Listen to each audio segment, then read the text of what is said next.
Bonjour, j'espère que vous allez bien. Alors, qui est-ce que j'ai en ligne aujourd'hui? J'espère que vous avez passé une excellente matinée ou voilà, une excellente journée en fonction du moment où vous me suivez. Je vais prendre le temps de rapidement partager. Je vais tuer le temps en partageant. Ça va permettre aux personnes qui vont me rejoindre plus tard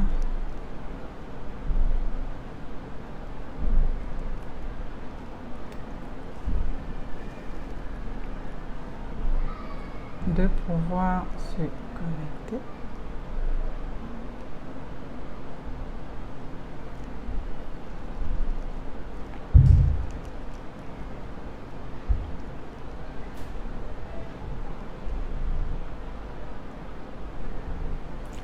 Bonjour, bonjour à toutes les personnes qui se connectent. Coucou, dites-moi, faites-moi un coucou dans les commentaires, dites-moi d'où vous me suivez. Bonjour, bonjour, bonjour.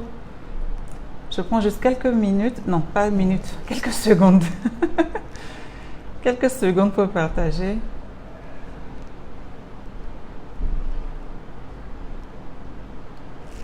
Qui est-ce que j'ai en ligne? Faites-moi un coucou, dites-moi d'où vous me suivez. N'hésitez pas à partager ce live, n'hésitez pas à partager. Ça pourra peut-être aider quelqu'un que vous connaissez.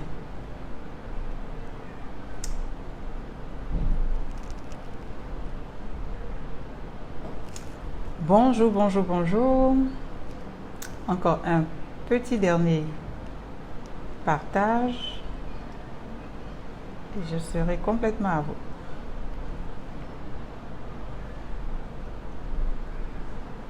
Coucou Sylvie, comment vas-tu? Comment vont les Abidjanais? J'espère qu'il fait beau après les derniers événements. J'espère que tout va bien. Alors parfait, je ne vais pas perdre trop de temps. Je ferai le reste des 2 secondes. Super, je suis contente que tout aille bien. J'espère que le calme est revenu et que tout va bien maintenant.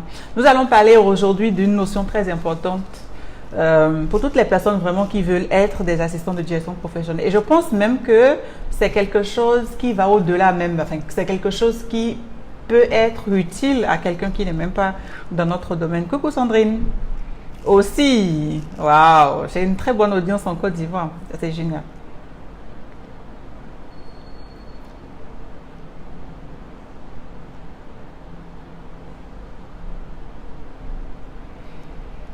Bon, bref, je ferai ça plus tard. C'est très mal élevé de faire attendre les personnes. J'ai déjà quelques personnes en ligne, donc je continue. Alors, je vous souhaite la bienvenue à ce court live. Ce Facebook-là qui sera court parce que voilà, je préfère des lives courts, précis, concis, où je donne vraiment l'essentiel de l'information. Ok. Alors, pour les personnes qui ne me connaissent pas, je me présente rapidement. Je m'appelle Fleur Dinon, je suis assistante de direction, assistante virtuelle. Et mon domaine d'expertise, c'est essentiellement aider l'assistant de direction à passer d'un état de manque de connaissances, à passer d'un état de frustration, de stress, de mauvaise organisation, de mauvaise planification, à un état où elle comprend exactement ce que c'est que le métier. Elle connaît les tenants, les aboutissants. Elle sait exactement ce que son manager attend d'elle. Elle est organisée, elle planifie bien ses tâches. Et parce qu'elle a toutes ces informations-là, elle est complètement incontournable, elle est complètement autonome et indépendante. Alors, comment est-ce que j'arrive à faire cette transformation-là? Je le fais. Merci pour les cœurs, merci pour les pouces en l'air, vous êtes vraiment sympathiques. Alors, comment est-ce que j'arrive à faire cette transformation? C'est tout simplement au travers d'un programme en ligne. Si tu as envie de découvrir ce que c'est, si tu as envie de découvrir les opportunités, si tu as envie de découvrir comment je peux t'aider à t'améliorer dans ton travail, tu cliques tout simplement sur le lien que j'ai mis là-haut et tu prends rendez-vous. Alors, de quoi est-ce que je vais parler aujourd'hui? Je vais parler de ce que j'appelle l'esprit qualité. Ok? Je voudrais que tu comprennes que si tu es une assistante de direction, c'est top. Et même si tu n'es pas une assistante de direction, sache qu'il y a un élément fondamental qui va faire la différence entre toi et les autres personnes dans ton domaine. Ok? Il y a un élément fondamental qui fera la différence entre toi et les autres dans ton domaine. Et cet élément-là, c'est l'esprit qualité.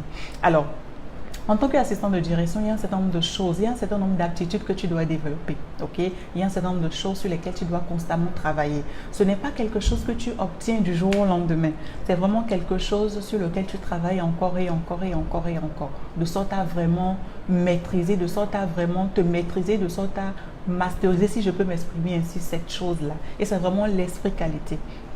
Alors, l'esprit qualité, qu'est-ce que c'est? Ça fait simplement référence à la façon dont tu prends les choses. Ça fait référence à ton mindset, ok? Les anglophones diront que c'est le mindset. Ça fait simplement référence à l'état d'esprit dans lequel tu travailles. Alors, dans quel état d'esprit est-ce que tu travailles quotidiennement? Est-ce que tu es du genre capable à laisser tes soucis au pied de la porte de l'entreprise et à y rentrer?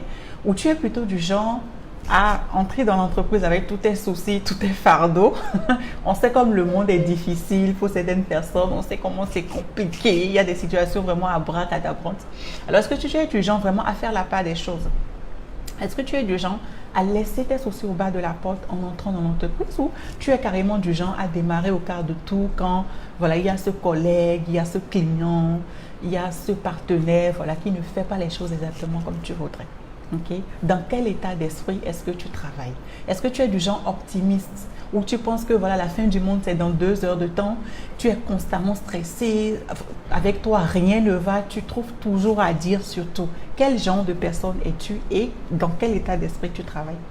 Okay. Alors, en tant qu'assistant de direction, l'état d'esprit dans lequel tu travailles est quelque chose de vraiment fondamental sur lequel tu dois faire attention.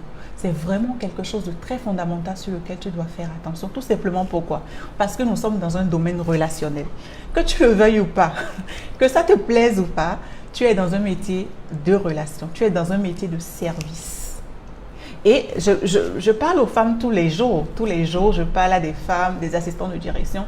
Et j'ai l'impression que ça pose problème en fait. Elles ne comprennent pas encore très bien qu'elles sont dans un domaine de service. Elles sont dans un domaine relationnel. Être une assistante de direction, c'est tu es au service des autres. Si tu n'as pas le goût pour le service et pour le service bien rendu, pour le service bien fait, il y aura quelque chose qui ne marchera pas. Alors l'état d'esprit, c'est donc cette capacité que tu as en fait à apprendre les choses de la bonne façon, si je peux m'exprimer ainsi, ok? Apprendre les choses de la bonne façon, à relativiser par rapport à beaucoup de choses. Parce que voilà, il peut y avoir des situations où tu ne seras pas en tort, mais tout va retomber sur toi. Okay? Si dans le processus en entreprise, il y a quelque chose qui ne va pas, ça risque de tomber sur toi. Okay? Qu'il y ait des manuels de procédure ou pas, qu'il y ait une façon de faire les choses ou pas. Si tu ne travailles pas véritablement de façon à forger ton intellect, de façon à te caler en fait et à être imbattable à ce niveau-là, tu risques d'avoir le burn-out, si je puis m'exprimer ainsi, tu risques d'être stressé tout le temps. Tu risques d'être stressé tout le temps. Déjà, le métier, qu'on le veuille ou pas, c'est quelque chose de stressant. Surtout quand je vois ces genres d'entreprises-là où tout repose sur toi, où la majorité des choses reposent sur toi et tu es femme. On sait comment c'est difficile pour nous les femmes en griffe. Tu es femme, tu es mère, tu es épouse. On sait comment ça peut être compliqué avec nos époux parfois, ok? Donc, c'est déjà toi seule en tant que femme debout. C'est déjà une masse, si je peux m'exprimer, c'est un griffe de problèmes qui sont là, ok? Et il faut vraiment que tu arrives à faire la part des choses. Alors, ton état d'esprit, comment est ton état d'esprit? Et c'est pour ça que je n'arrêterai jamais de le dire, tu dois travailler ta confiance et ton estime de toi. C'est quelque chose que tu dois travailler constamment. L'estime de toi, c'est simplement la valeur que tu te donnes. Quand tu te regardes, quelle valeur tu te donnes au finish? Est-ce que tu penses que voilà, tu es cette femme-là battante qui peut aller décrocher ce qu'elle veut décrocher, peu importe là où cette chose-là, bien évidemment, pas en faisant n'importe quoi, mais en faisant les choses, voilà, en griffe catholique, si je peux m'exprimer ainsi, les trucs, voilà, ok, qui respectent une certaine éthique quand même. Je ne demande pas d'aller faire tout et n'importe quoi, non, ce ne sont pas là mes propos. Mais quand tu te regardes, qu'est-ce que tu vois? Parce que moi, quand je me regarde, je vois une brave femme. Je vois d'abord une très jolie femme. Je vois une brave femme. J'ai absolument confiance en moi. Mon estime de moi, elle est top. Il n'y a vraiment personne qui peut me démontrer que ce que je suis en train de dire, ce que je suis en train de faire n'est pas juste. Parce que je sais que ce que je suis en train de faire est juste. Je sais que la façon dont je travaille, c'est de la bonne façon. Okay? J'ai des résultats, donc je sais que ce que je fais est bien. Mais est-ce que toi, tu es consciente que ce que tu fais est bien? Mais c'est parce que si tu n'es pas consciente que ce que tu fais est bien, si tu n'as pas confiance en toi, si tu ne sais pas qui tu es, si tu ne connais pas, si tu n'arrives pas à mettre sur toi-même une certaine valeur, les autres ne mettront pas cette valeur sur toi. Alors en entreprise, tu seras juste un punching ball, tu seras voilà, celle qui doit tout faire, même si tu es dans un domaine de service, même si ton rôle en entreprise c'est d'assister, de servir ton manager, tes collègues, les différents chefs services, les différents départements, les partenaires, peut-être aussi les clients. Même si ton rôle dans l'entreprise c'est cela, mais tu n'as pas un rôle de boniche de service, tu n'as pas le rôle de celle qui doit passer la serpillière, tu n'as pas un rôle de serpillière en fait, tu es une assistante de direction. Est-ce que tu sais ce que c'est qu'une assistante de direction? Est-ce que tu sais qui tu es? Tout part de là. Quelle est la valeur que tu te mets, ce que tu te portes à toi-même? Ok? Et la confiance que tu as en toi fera référence à la capacité que tu as en fait à affronter les événements qui vont arriver dans ta vie professionnelle et dans ta vie privée, dans ta vie personnelle. Ok? Alors, quand tu es dans une situation de stress, comment est-ce que tu gères? Comment est-ce que tu gères le stress? Est-ce que tu es du genre à tirer les cheveux? Comment est-ce que tu gères en fait? Okay? Donc c'est très important que tu puisses, c'est quelque chose que tu dois en fait travailler encore et encore et encore et encore. L'état d'esprit est fondamental. Et laisse-moi te dire que si tu n'as pas confiance en toi, si tu n'as pas une bonne estime de toi, c'est vrai que c'est quelque chose qui ne s'écrit pas sur le front, ok? Ça ne s'écrit pas sur le front. Mais quand on te voit en action, on sait tout de suite que elle n'a pas confiance en elle, il ou elle n'a pas confiance en elle. Et quand c'est comme ça, les gens vont, et le genre humain est comme ça, ok? Le genre humain est comme ça, mais si tu te retrouves dans cette situation, les gens vont simplement essayer d'abuser en fait, soit de ta gentillesse, soit de ton sourire, ok? Soit parce que voilà, les gens savent que, ok, elle ne dit jamais non, elle ne me dira jamais non, ok? Mais à un moment donné en entreprise, tu dois dire non. Et j'ai déjà fait un live ici où j'ai dit à quel moment tu peux dire non, même à ton supérieur hiérarchique. Si tu es une personne organisée, okay, que tu as ton planning de travail, que tu as ton journal de bord et qu'il y a un imprévu qui arrive, tu sauras comment lui dire non parce qu'il y a différentes façons de dire non. Il ne s'agira pas pour toi de dire non, non, non, je ne peux pas le faire, je le ferai. Non, non, non, non. Il s'agira de lui montrer ton planning. Avant même qu'il ne vienne à toi, il a déjà ton planning parce que si tu es du genre organisé comme je l'apprends aux personnes qui travaillent avec moi, tu as ton agenda électronique qui est partagé avec son agenda électronique ou tu as son agenda électronique à lui qui est partagé avec ton agenda parce que de toute façon en tant qu'assistant, c'est toi qui dois gérer son agenda et donc il sait ce que tu dois faire. Ok? Donc avant même de venir avec un imprévu, il sait déjà ce que tu as à faire et il est déjà dans la disposition que tu vas lui dire ok, est-ce qu'on peut décaler de tel nombre d'heures? Est-ce qu'on peut le faire en début d'après-midi? Mais si tu viens juste et que tu t'assieds, tout simplement et que tu attends que voilà ce qui doit être fait, tu n'as pas de comment je dis, tu n'as pas de guidance si je peux dire, tu es juste là assise, on viendra mettre sur ta tête tout et n'importe quoi, même des choses que tu n'es pas supposé faire. Ok? Donc c'est vraiment quelque chose de très important qu'il faut voir. Alors l'état d'esprit aussi fait référence à un certain nombre de choses sur lesquelles tu dois te focaliser, ok, si je peux m'exprimer ainsi. L'état d'esprit te dit que tu dois t'améliorer en permanence. Dans ton travail, tu dois chercher l'excellence, ok? Tu dois chercher l'excellence, tu dois pousser en fait les limites. Encore et encore et encore et encore, pousser les limites de ce que tu fais. Et si tu as fini ta formation, je ne sais pas où, mais si tu as fini ta formation depuis 5 ans, 10 ans, et que tu ne t'es jamais assise quelque part, pour te demander comment travaillent les assistants de direction de nos jours. Quelles sont les applications qu'elles utilisent? Comment elles font leur travail? Quelles sont les méthodes organisationnelles? Quelles sont les méthodes rédactionnelles? Quelles sont les méthodes relationnelles qu'elles utilisent? Tu es en train de passer à côté de la plaque parce que nous sommes dans un métier qui évolue beaucoup. Notre métier évolue beaucoup. Ok? Notre métier évolue beaucoup. Il y a beaucoup de choses que tu peux faire aujourd'hui avec pas mal d'outils qui sont pour la plupart des outils gratuits en ligne que tu peux faire et ces outils sont là justement pour nous faciliter la tâche. Donc tu dois être en train, tu dois rechercher en fait l'excellence dans ce que tu fais au quotidien. Ok? L'autre chose que tu dois faire c'est respecter tes délais et tes engagements. Ok? Respecter tes délais et tes engagements. Ne me fais pas un compte rendu une semaine après que la réunion ait eu lieu en fait, ça n'a aucun sens. En tout cas aujourd'hui là, ça n'a plus de sens que tu fasses ça. Ok, donc tiens, respecte tes délais et tes engagements. Quand tu dis, ok, je te le fais à tel moment, fais-le.